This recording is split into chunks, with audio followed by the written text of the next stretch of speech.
Hello everyone, on today's episode we talk about fairy tales and we talk about the wisdom of children.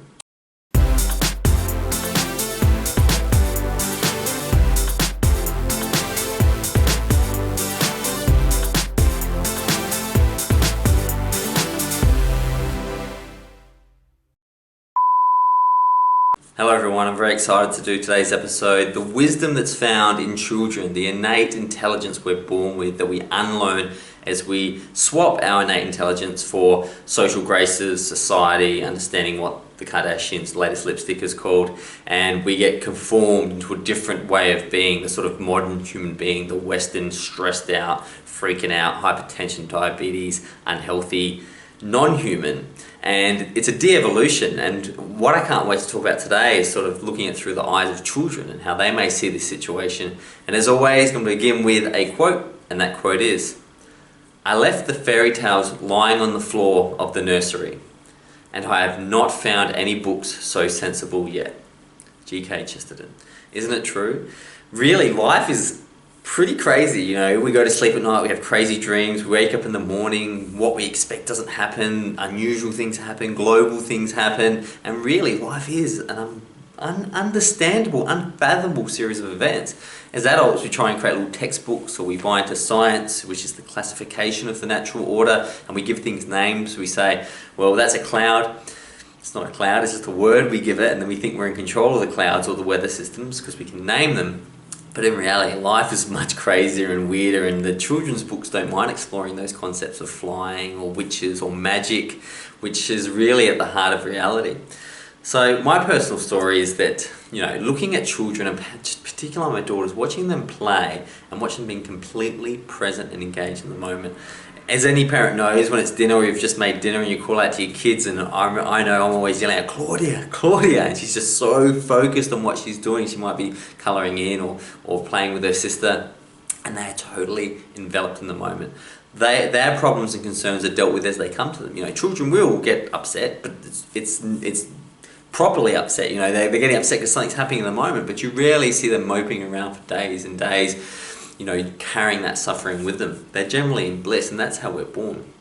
So I'm going to go through 4 particular areas of children's stories and novels that have made a profound impact on my life and the life of countless others. And the first one has to be the number one, the OG, the original, Aesop's Fables. We're talking about 564 BC, so we're talking about over 2,500 years ago. It's the same sort of time when Egyptians and Romans and the Greek Golden Era was happening.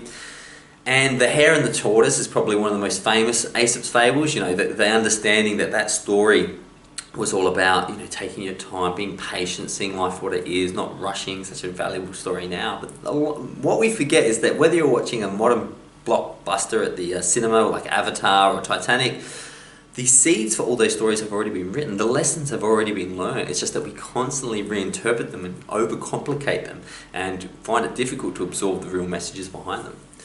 So, hidden messages kept alive by children. Thank the universe for children, because ultimately they keep those messages alive. As we get older, we start to put the concepts of good and evil, or, you know, being free and living and playing, we sort of put those concepts aside. But it's great that children keep coming back to show us, to exhibit to us that life can be much simpler than we ever make it.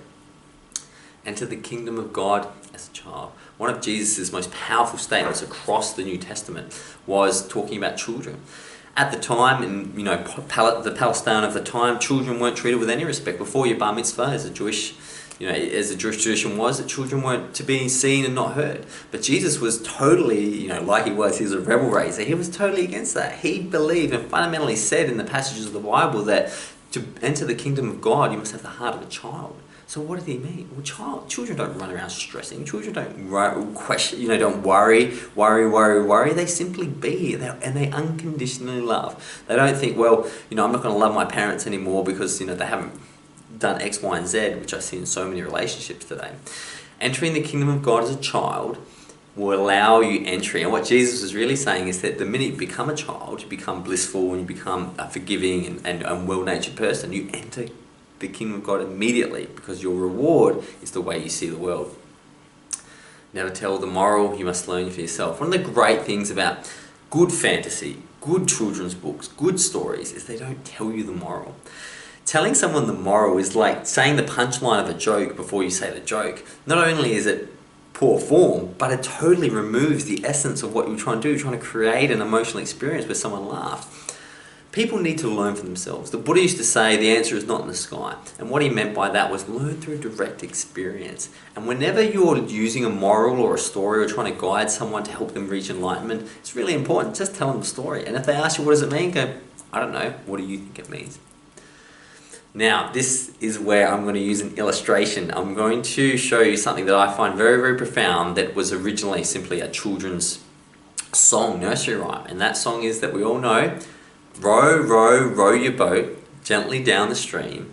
Merrily, merrily, merrily, merrily, life is but a dream. Now, we've all heard this, right? I remember singing this as a kid, and I don't even, I just remember singing it and thinking, this is just a thing.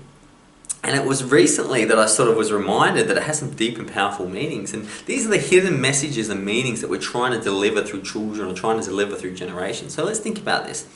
Row, row, row your boat. Okay, so obviously not everyone rows boats, and this poem is very, very specific, saying about rowing your boat. So what could the metaphor mean? Well, row is action. It's an action. And your boat is your body. So really this first line is talking about come from a place of spontaneous action, do things, mindfully go through the world, row your boat, not no one else's, not try and manipulate or change or worry about what's going on in the world, row your boat, your vehicle, your body, gently down the stream. Gently, well, not with resistance, not rejecting what is, not fighting reality, but gently allowing yourself to move through the stream. And what is the stream? Well, the Tao stream, the way things are. The stream of reality, the stream of consciousness that you're part of, that you're observing. Just move with it and allow yourself to observe it. Merrily, merrily, merrily, merrily. Well, what is it saying there? Just with joy. You can do this with joy. The system's designed for you to be happy. And finally, life is but a dream. Now, if you think about it, that's a pretty full-on way to end something. Life is but a dream. That's a profound statement, especially for children. What is it saying? Well, it's saying what every sage, every great philosopher has always said, that you bring into reality through your thoughts and through the structures of your consciousness. You believe that's what reality is, a dream. You don't have to stress. It's cyclical. It goes on forever. It has no beginning nor end. And ultimately, it's a dream. You don't need to stress. So, an incredible insight into how children's stories and how children can really bring us deep knowledge. The boat, your body, you've got your body and you're going to row it. You're going to take action. You're not going to overthink. You're just going to row. It doesn't say row, row, row your boat. Think about the way you're paddling. It says row, row, row your boat. And the action, just worry about the action. Be mindful. Down the stream, life is a way. Just move with it. Merrily, be happy. And just understand, it's all a dream. I can't wait to see you tomorrow for the next video. Until then, goodbye.